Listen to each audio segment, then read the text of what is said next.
তমলুকের বিজেপি প্রার্থী লক্ষ্মীর ভান্ডারের তোপ। তৃণমূল বলছে ওরা হারলে লক্ষ্মীর ভান্ডার বন্ধ হবে। লক্ষ্মীর ভান্ডার রাজ্য কোষাগারের টাকা। তৃণমূলকে নিশানা অভিজিৎ গাঙ্গুলির।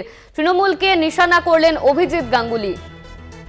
এই নিয়ে আমরা বিস্তারিত জানবো। আমাদের সঙ্গে রয়েছেন আমাদের প্রতিনিধি সৌম্যজিৎ চট্টোপাধ্যায়। সৌম্যজিৎ, তৃণমূলকে নিশানা করেছে অভিজিৎ গাঙ্গুলি, তিনি ঠিক কি বলেছেন? একদম ফের কিন্তু কথা শোনা গেল প্রাক্তন বিচারপতি অভিজিৎ গাঙ্গুলির মুখে। তিনি যেদিন থেকে প্রার্থী হয়েছেন এবং তমলুকে প্রচার শুরু করেছেন, বারবার আক্রমণ করেছেন মুখ্যমন্ত্রী এবং অভিষেক ব্যানার্জিকে। নন্দীগ্রামের মঙ্গলচক প্রাথমিক বিদ্যালয়ে আজ প্রচার সারছিলেন এবং জনসংযোগ মুখে সেখান থেকে কিন্তু মমতা এবং অভিষেককে আক্রমণ শানান। তিনি বলেন লক্ষ্মীর ভান্ডার কি মমতা এবং অভিষেকের বাপের টাকা, যে বন্ধ করে দেবে, এবং এই নিয়ে কিন্তু এখন শুরু হয়েছে রাজনৈতিক অনন্য। ধন্যবাদ তোমায় সৌম্যজিৎ। আমাদের সঙ্গে ছিলেন আমাদের প্রতিনিধি সৌম্যজিৎ চট্টোপাধ্যায়। তমলুকের বিজেপি প্রার্থী অভিজিৎ গাঙ্গুলি তিনি ঠিক কি বলেছেন শোনাবো আপনাদের। তারা বলছে যে মমতা ব্যানার্জি যদি না যেতে পারে, মমতার দল যদি হেরে যায়, তাহলে লক্ষ্মীর ভান্ডারটা কি বন্ধ হয়ে যাবে। এটা আপনারা যে রকম সর্বৈব মিথ্যে কথা, এটা সম্পূর্ণ মিথ্যে কথা। এই ভাওতাবাজিতে আপনারা বিশ্বাস করবেন না। দেওয়া হয় সেটা মমতা ব্যানার্জির বাপের টাকা নয়, সেটা আসে পশ্চিমবঙ্গ সরকারের কোষাগার থেকে। সেই টাকা মমতা ব্যানার্জির ভাইপোর বাপের টাকা নয়, সেটাও আসে পশ্চিমবঙ্গ সরকারের কোষাগার থেকে। পশ্চিমবঙ্গ সরকার থেকে যে টাকা আসে কোষাগার থেকে, এই 1000 টাকা বা 1200 টাকা, সেই টাকাটা আপনার জেনে রাখবেন অত্যন্ত কম। সারা ভারতবর্ষে যেখানে যেখানে এই স্কিমটা চালু আছে, সরাসরি মানুষের হাতে টাকা পৌঁছে দেওয়ার স্কিম, সেখানে আসামে পায় 3000 টাকা, উত্তরপ্রদেশে এবং রাজস্থানে পায় 3500 টাকা।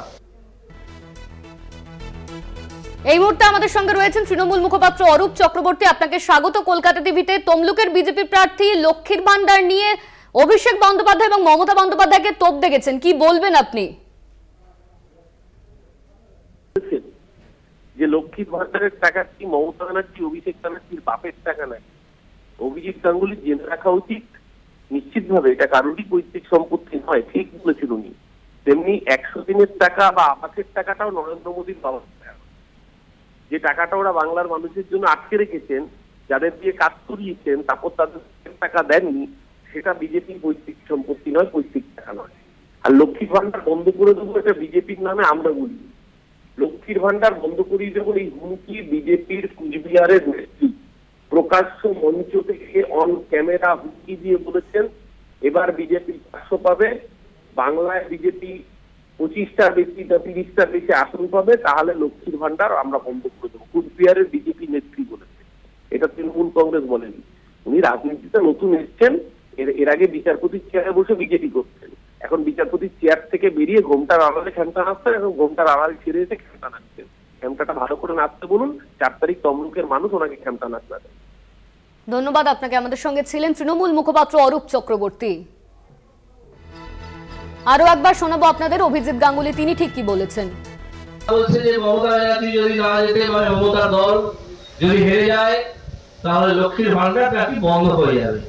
এটা আপনারা যে রকম সর্বৈব মিথ্যে কথা, এটা সম্পূর্ণ মিথ্যে কথা। এই ভাওতাবাজিতে আপনারা বিশ্বাস করবেন না। দেওয়া হয় সেটা মমতা ব্যানার্জির বাপের টাকা নয়, সেটা আসে পশ্চিমবঙ্গ সরকারের কোষাগার থেকে। সেই টাকা মমতা ব্যানার্জির ভাইপোর বাপের টাকা নয়, সেটাও আসে পশ্চিমবঙ্গ সরকারের কোষাগার থেকে।